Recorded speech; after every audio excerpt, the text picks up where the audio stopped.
Oke, karena kayaknya kalau dilihat-lihat memang obrolan mengenai parenting ini tuh lagi hype banget ya. Betul. Ya kan Miss Prima ya, kayak semua orang tuh pengen menjadi orang tua yang baik gitu. Namanya Kalau boleh tahu sebesar apa sih kayak gitu seharusnya peran orang tua untuk bisa mencukupi kebutuhan anak itu sendiri? ini kalau zaman dulu kan belum banyak dibahas Ya, ya, betul. makanya menjadi topik yang menarik sehingga parenting sendiri biasanya membahas mengenai pola asuh.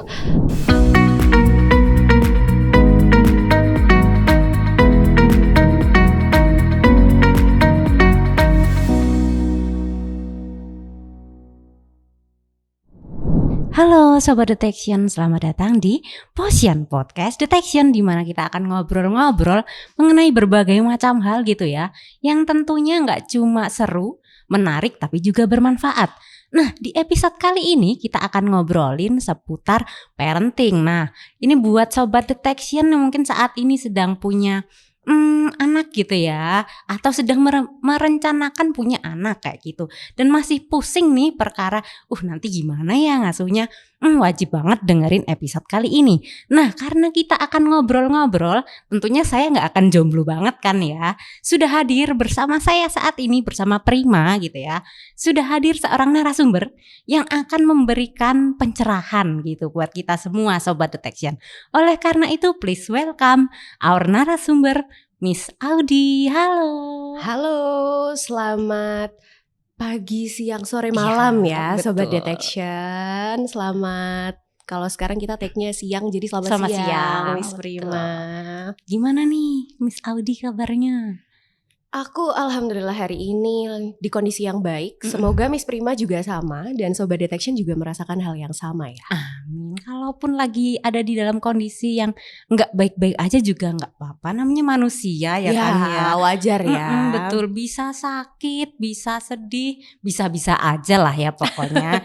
Oke, nah kalau tadi sudah sempat di-spill sedikit gitu ya Miss ya di depan, kita hari ini akan ngobrolin seputar parenting. Nah kadang nih Miss, orang tuh suka ngobrolin hal yang sama, tapi di pikirannya itu tuh beda gitu loh Miss. Punya persepsi yang beda ternyata. Nah untuk gimana ya menyamakan persepsi itu dulu, boleh nggak sih Miss kita dibantu nih supaya saya dan Sobat Detection ini kalau ngobrolin parenting nih, ngobrolin tentang suatu hal yang sama kayak gitu. Kalau dari Miss Audi sendiri mungkin bisa di-sharekan gitu sebenarnya parenting tuh apa sih? Oke, karena kayaknya kalau dilihat-lihat memang obrolan mengenai parenting ini tuh lagi hype banget ya. Betul. Ya kan Miss Prima ya, kayak semua orang tuh pengen menjadi orang tua yang baik gitu. Namanya juga parenting, kalau kita ngelihat dari kata-katanya ya, parent ini kan orang tua ya artinya. Dan kalau di bahasa Inggris itu kan artinya melakukan sesuatu ya, atau doing something gitu. Berarti kan bisa diartikan bahwa parenting ini adalah perilaku atau orang tua tuh ngapain sih sebetulnya gitu. Dan kita itu kan bisa dianggap sebagai orang tua gitu ya. Biasanya kan kalau udah punya anak nih. Even mungkin Sobat Detection sudah menikah tapi belum punya anak tuh kan, kalau orang-orang zaman sekarang ya itu kan masih kelihatan kayak wah masih muda banget iya, kayak gitu betul. ya. Masih kayak yang ini suami istri apa enggak sih gitu kan. Makanya biasanya sih dimulainya ketika sudah memiliki anak gitu. Untuk pekerjaan parenting ini gitu. Hanya saja memang parenting ini bisa sekali untuk kita rancang gitu. Kita rancang atau mulai kita obrolkan dari sekarang ke pasangan, atau ketika kita ngobrol begini bersama teman atau bersama orang-orang yang lain gitu. Jadi kita ngobrolin mengenai gimana sih kita tuh bisa menjadi orang tua yang baik gitu kepada anak kita. Atau pola asuh yang kayak gimana sih yang sebenarnya pingin banget kita berikan kepada anak kita gitu. Nah, ini kalau zaman dulu kan belum banyak dibahas ya, betul. makanya menjadi topik yang menarik sehingga parenting sendiri biasanya membahas mengenai pola asuh, baik pola asuh kepada anak gitu ya, kemudian bagaimana nanti orang tua mempersiapkan rumahnya gitu ya, lingkungannya itu mau terbentuknya mau seperti apa. Gitu. Itu yang kita bahas di parenting. Berarti kurang lebih persoalan tentang apa saja yang akan orang tua lakukan terhadap kondisi rumah dalam tanda kutip anak kayak gitu ya Mbak Betul, Miss mengasuh Audi ya. anak. Oke. Nah, kalau dilihat dari definisinya tadi aja udah wah kayaknya besar banget nih peran orang tua terhadap anak kayak gitu. Kalau boleh tahu sebesar apa sih kayak gitu seharusnya peran orang tua untuk bisa mencukupi kebutuhan anak itu sendiri? Oke, ini menarik juga. Perannya memang orang tua itu besar banget ya. Maksud saya begini, tidak hanya peran sebagai donor telur dan sperma aja gitu ya, tapi kita juga bertanggung jawab untuk membentuk karakteristik anak kita nantinya gitu.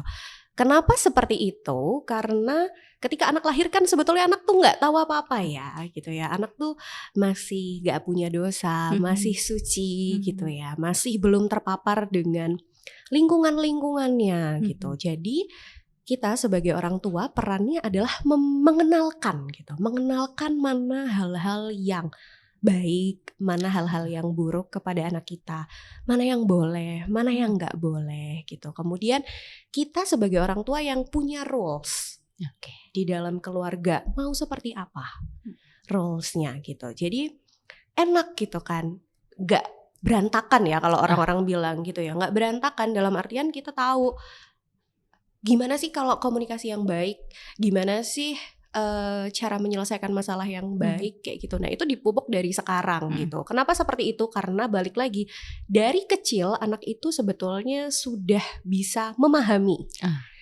Sudah bisa memahami, hanya saja dia nggak tahu namanya karena kan belum bisa ngobrol. Tapi kan anak kan bisa modeling orang tuanya ya. Gitu. Dan mereka juga sudah bisa merasakan. Betul, gitu. betul. Iya. Oke. Nah, dari yang apa yang sudah dipaparkan tadi, pastinya orang tua perlu dalam tanda kutip lagi nih ya, cara untuk menumbuh besarkan anak itu sendiri kayak gitu kan ya Mbak. Oke, kalau gitu mungkin bisa di-sharekan lagi nih terkait dengan kalau cara biasanya kita kan ngomonginnya gaya gitu ya, gaya pengasuhannya mungkin beberapa sobat detection juga udah ada yang tahu gitu ya, iya, betul. tentang gaya pengasuhan otoriter, permisif kayak gitu, terus otoritatif. Nah, supaya yang belum tahu juga menjadi tahu, nah bisa nggak tuh kira-kira di spill sedikit terkait dengan itu tuh apa sih bedanya, plus minus dari masing-masing cara pengasuhan tuh seperti apa sih supaya bisa memberikan pencerahan yang lebih cerah lagi gitu kira-kira Miss Audi. Oke, karena kan pola asuh ini sebetulnya bebas ya.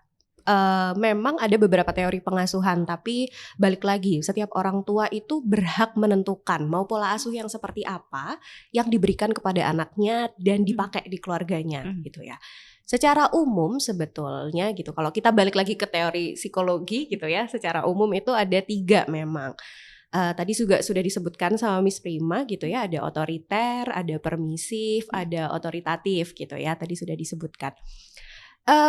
Oke, kita akan bahas satu-satu mulai dari yang otoriter terlebih dahulu gitu ya, Sobat Detection dan Miss Prima.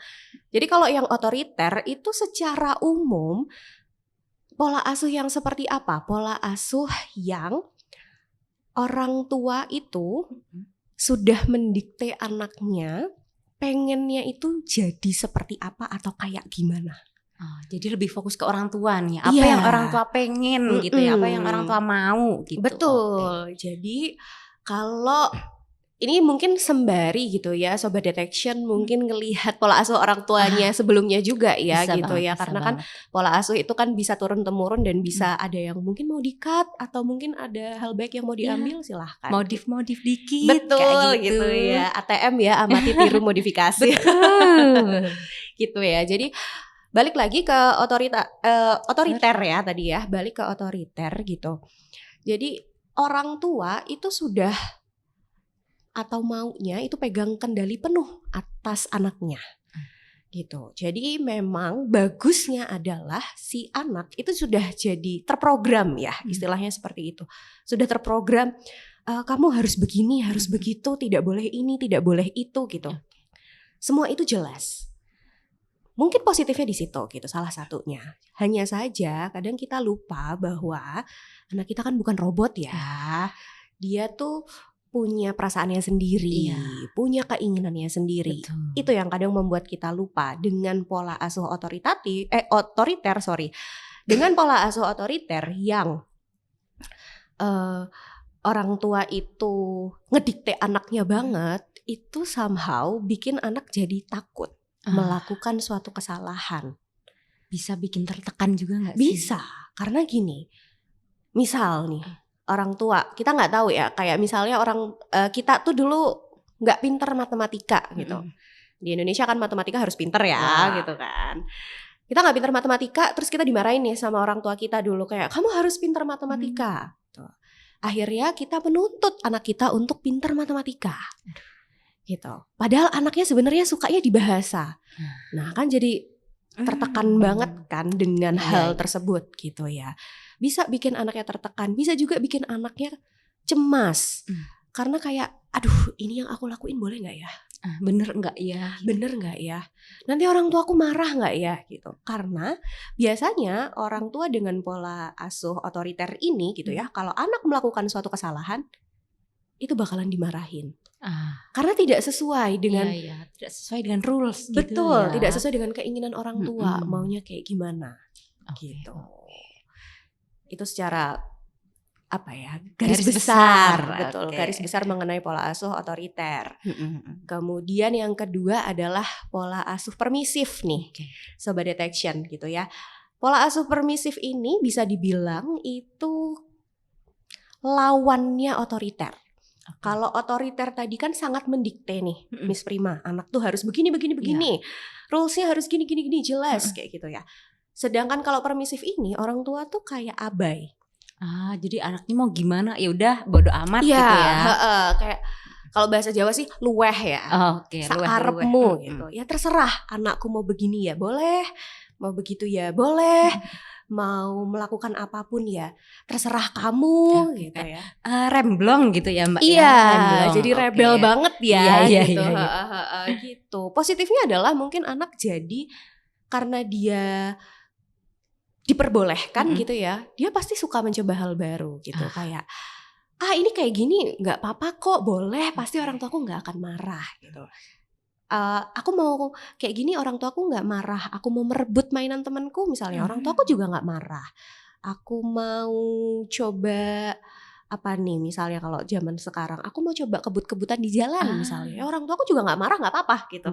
Jadi dia lebih punya keberanian mungkin ya, lebih punya keberanian, kemudian dia percaya diri, tapi sebetulnya jadi nggak bisa diatur.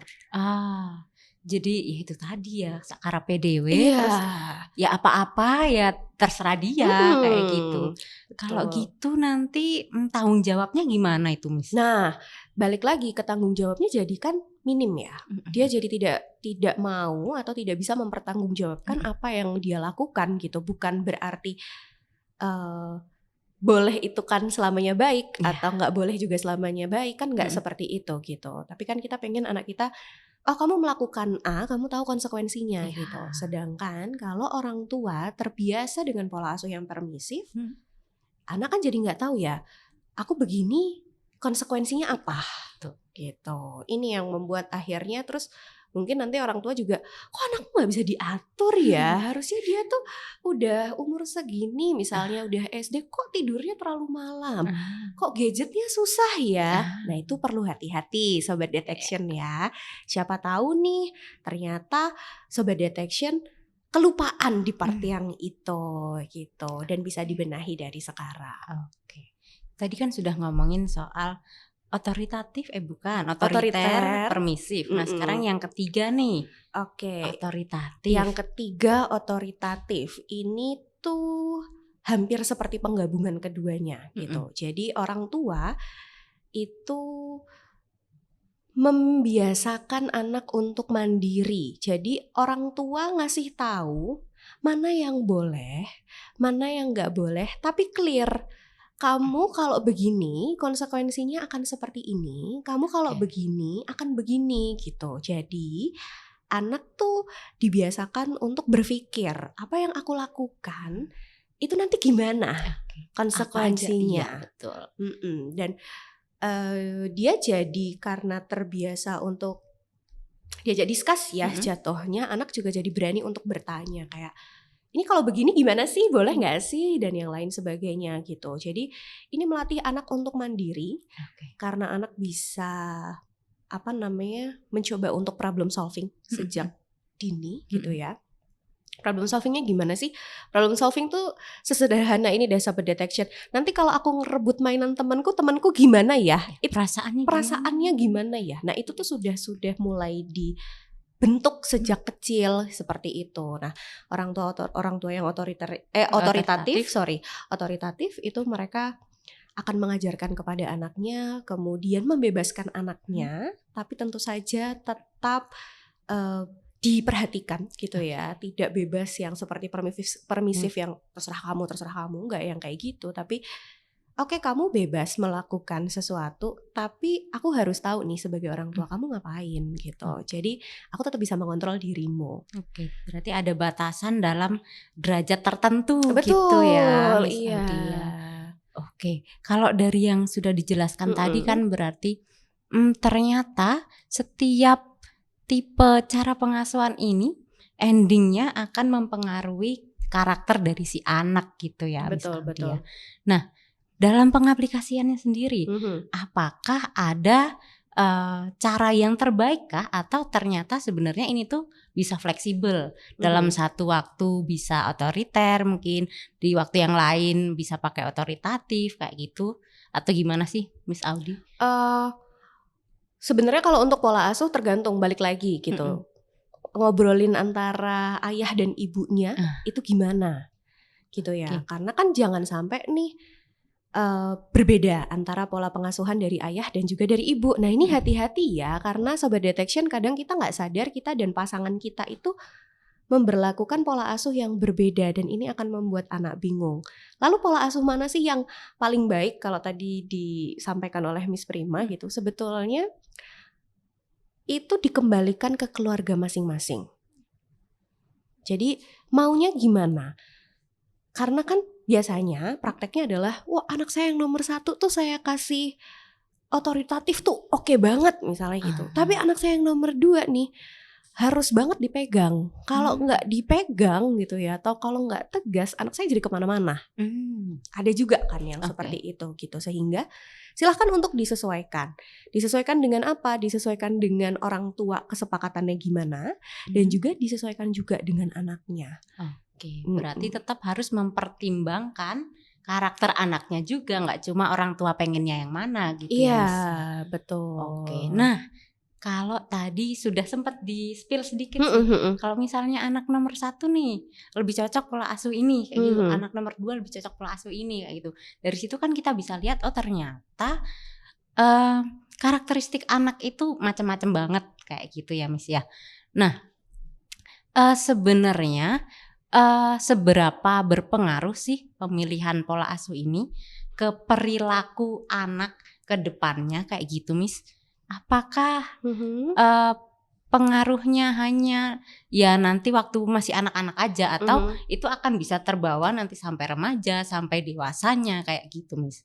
Oke, ini pola asuh ini sebetulnya memang gini, anak itu sudah punya karakter bawaan ya, itu sudah pasti gitu. Tapi kan proses untuk anak itu mencapai punya kepribadian tertentu itu kan prosesnya panjang gitu ya. Ada proses belajar tuh di situ gitu. Anak tuh kan selalu belajar, selalu melihat orang tuanya, selalu melihat lingkungannya seperti apa gitu. Nah, ketika pondasi di rumahnya, pola asuhnya sudah oke untuk anak gitu. Katakanlah misalnya orang tua memilih untuk pola asuh yang otoriter, misalnya gitu ya. Ini udah firm nih, orang tua aku bolehnya begini, nggak bolehnya begini. Nanti kalau misalnya aku melakukan hal yang tidak dibolehkan, aku akan dimarahin begini gitu. Nah, ini kan dilakukan berulang kali, ya kan? Dan itu akan membentuk karakteristik anak di kemudian hari. Misalnya, Oke, dia hanya akan melakukan hal-hal yang diperbolehkan atau hal-hal yang sesuai dengan norma yang berlaku gitu misalnya. Karena aku daripada gambling bener atau salah, udahlah mending aku yang bener-bener aja misalnya. Nggak mau mencoba hal baru karena takut salah itu tadi gitu. Itu juga bisa gitu. Jadi karena dia belajar terus, karena anak itu melihat orang tuanya modeling juga, kemudian belajar dari pengalaman yang sebelum-sebelumnya. Jangan dikira anak kecil itu nggak punya perasaan ya. Dia mungkin belum tahu namanya, tapi rasanya itu nempel. Biasanya kayak gitu. Nah itu akan berpengaruh gitu ke si karakteristik ini. Atau misalnya nanti lebih jauhnya gitu ya, ketika dia sudah dewasa gitu ya, dia pun akan menerapkan hal ini. Misal ikut organisasi, menerapkan hal ini kepada ke teman-temannya, anggotanya, iya. itu juga bisa. Gitu. Jadi ternyata memang saling mempengaruhi dan saling terkait erat gitu ya, antara karakteristik dan juga tipe pola asuhnya. Nah sekarang untuk anak-anak yang bisa dilabelin sulit gitu mungkin ya Miss ya, yang kadang mungkin terlalu aktif atau terlalu membangkang dalam tanda kutip, atau malah dia tuh terlalu overbaik gitu Miss. Nah untuk anak-anak yang seperti ini, cara milih gaya pengasuhan yang tepatnya tuh seperti apa sih? Oke, sebetulnya kan begini, anak-anak tuh memang tadi saya sampaikan ya membawa karakteristik, tapi kan si karakteristik ini akan keluar atau karakteristik ini akan betul-betul firm terbentuk, itu kan tergantung dari si pola asuh orang tuanya tadi itu, balik lagi ke sana kayak gitu ya. Jadi karakteristik ini belum tentu terlihat jelas gitu. Tapi ketika nanti anak-anak sudah diberikan stimulasi yang lain gitu ya. Pola asuh ini kan bagian dari stimulasi ya, Miss Prima Sobat Detection gitu ya. Diberikan stimulasi yang lain, biasanya baru tampak nih gitu. Nah, kalau ada perilaku-perilaku yang tampak tadi, misalnya sangat aktif atau kok anak itu sangat baik kepada orang lain, atau misalnya kok lebih sering diam misalnya dan yang lain sebagainya. Nah ini kita perlu lihat dulu nih pengasuhannya kita tuh seperti apa gitu. Pengasuhannya untuk anak ini sudah cocok atau belum. Nah ini perlu kita evaluasi.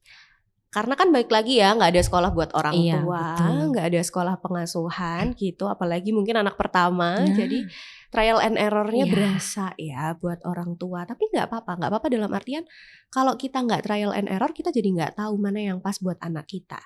Semakin dia terlihat sejak dini, sebetulnya semakin mudah juga bagi orang tua untuk merubah perilaku ini.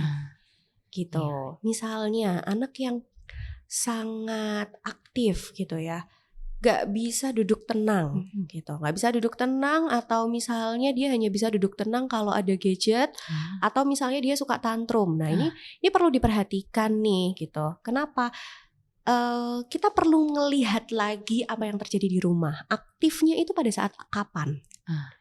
Gitu kan. Jadi ini kita juga belajar mengenali anak kita ya, karena kan anak belum bisa ya diajakin ngobrol, kamu kenapa gitu kan, belum bisa ya. Jadi kita perlu untuk betul-betul melihat lagi dia aktifnya pada saat apa, tantrumnya pada saat ngapain atau minta apa gitu. Jadi kita bisa mengevaluasi perilaku yang itu. Misal tantrumnya itu karena dia pengen makan gitu ya, tapi belum jam makan dan orang tua gak kasih makan gitu ya. Kan sekarang ada feeding rules ya, misalnya seperti itu kayak gitu. Oke, berarti kemungkinan anak kita tuh lapar. Nah, perlu nih kita evaluasi waktu makannya seperti apa gitu. Apakah misalnya jam 7 sarapan kemudian udah dibiarin aja nanti jam 12 makan siang gitu kan, berarti ada waktu yang kosong nih. Dan cukup lama ya Miss Jadi perlu untuk dievaluasi lagi. Oh mungkin di waktu-waktu itu ternyata dia rewelnya karena lapar misalnya, ditambah aktivitas dia yang cukup padat, misalnya lari-lari apa-apa gitu kan. Biasa anak umur 2 tahun kan apalagi yang baru bisa jalan itu kayak udah gak ada remnya Miss. Bener, yang lari-lari. Nah bisa jadi gitu ya, bisa jadi pada waktu-waktu itu. Jadi kita perlu evaluasi lagi ada apa gitu. Atau misalnya kenapa sih kok anak kita itu antengnya kalau ada gadget, gak ada gadget kok dia marah-marah misalnya. Nah, berarti kita perlu evaluasi lagi nih penggunaan gadgetnya seperti apa gitu. Karena kan memang untuk anak-anak di bawah 2 tahun kan sebetulnya tidak disarankan ya. Hanya saja kan mungkin ada kesibukan atau mungkin boleh tapi harus dibatasi. Nah, ini perlu untuk dicari substitusinya. Apakah ada hal-hal lain, misalnya orang tua jadi ngajakin main puzzle misalnya biar ada aktivitas. Mungkin anaknya bosen. Nah, itu kan perlu untuk dievaluasi lagi kayak gitu. Jadi perlu dilihat dulu nih orang tua itu seperti apa, dan boleh juga ketika nanti orang tua merasa kayaknya aku sudah melakukan yang terbaik tapi kok masih begini. Nah, baru nih boleh nih orang tua untuk menghubungi tenaga profesional, boleh ke psikolog atau mungkin ke dokter gitu ya, untuk dilihat lagi apakah anak aku itu tumbuh kembangnya sudah sesuai apa belum. Gitu. Jangan sampai orang tua merasa bahwa tumbuh kembangnya udah sesuai kok, padahal mungkin belum, karena kan tumbuh kembang anak tidak hanya di tinggi dan berat ya, tapi kan ada sensorik motorik, kemudian ada juga perkembangan emosi, kemandirian. Nah, itu kan perlu dicek semuanya gitu. Mungkin dari lain sisi juga, Miss, itu kan tadi dari ya harus dicek betul. Dan buat orang tua nih yang mungkin kadang bukan kebanyakan ngecek sih, lebih ke mungkin kebanyakan ngebandingin anaknya sama anak orang lain. Kok anakku belum bisa ini ya? Kok anakku belum bisa itu ya? Itu kan jadi overthinking sendiri kayak gitu kan ya, Miss ya. Nah, untuk orang tua yang seperti ini, kira-kira ada nggak tips gitu, Miss? Lebih baiknya gimana daripada orang tuanya pusing sendiri, self diagnose anaknya sendiri kan nanti malah belum tentu valid kayak gitu ya kondisinya, Miss. Nah, untuk yang tipe-tipe kayak gini enaknya gimanain tuh, Miss? Oke. Sebelum kita masuk itu gitu ya, perlu diingat ya Sobat Detection, bahwa ketika orang tua ngerasa takut, orang tua ngerasa cemas, atau orang tua membanding-bandingkan, anak itu ngerasa loh.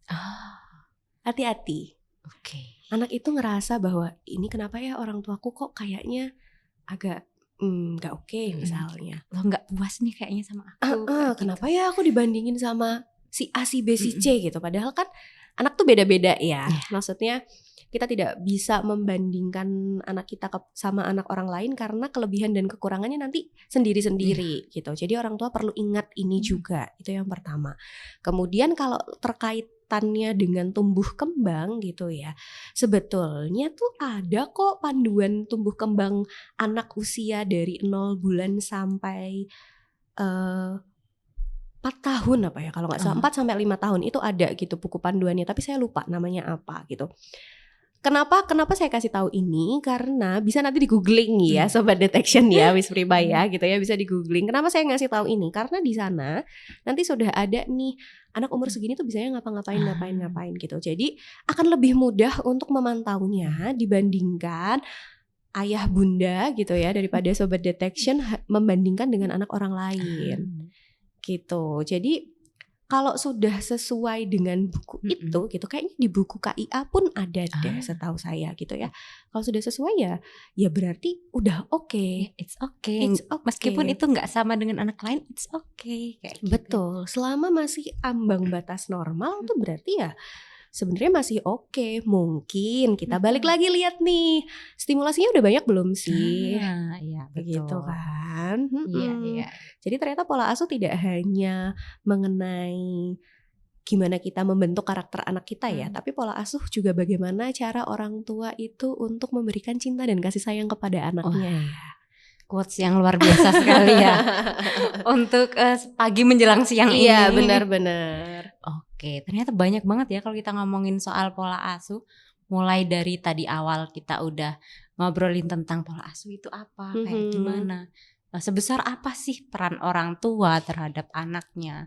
Kemudian kita juga udah ngobrolin tentang berbagai macam cara pengasuhan, mulai dari yang tadi ada 3, permisif, otoriter, dan otoritatif. Dan ternyata dalam pengaplikasian ke tiap anak itu bisa beda-beda ya sisnya kayak gitu. Enggak melulu yang anak pertama ini, anak kedua juga harus ini. Kita harus mempertimbangkan juga terkait dengan karakter si anaknya dan kira-kira gimana orang tuanya dan kesepakatan orang tuanya juga, dan konsisten itu juga perlu digarisbawahi gitu betul, ya, betul. Miss Audia. Karena kalau misalnya ayah sama ibu aja udah beda, anaknya yang ada malah bingung. Iya, gitu. Saya harus menurut yang mana betul. ya? Apalagi kalau nanti tinggalnya bersama dengan anggota keluarga yang lain, itu sudah lebih bingung lebih lagi bingung yang lagi. ada ya. Makanya ayah dan ibunya gitu ya perlu banget untuk ngobrolin masalah pola asuh ini sedini mungkin. Oke. Sedini mungkin. Kayaknya tuh pacaran kayaknya nggak penting ya gitu ya untuk ngobrolin pola asuh bagi sebagian orang gitu. Tapi ternyata ini juga bisa melihat gitu ya karakteristik pasangan kita tuh nanti seperti apa. Karena kan kita bisa milih pasangan ya, anak kita nggak bisa milih orang tuanya, betul. Ya kan. Jadi perlu firm dulu nih maunya nanti pola asuhnya dibawa seperti apa. Oke. Gitu. Jadi buat para pasangan muda, apalagi nih yang memang berencana pengen punya anak, betul gitu ya. Yang berencana pengen punya anak, silahkan untuk mulai diobrol-obrolin.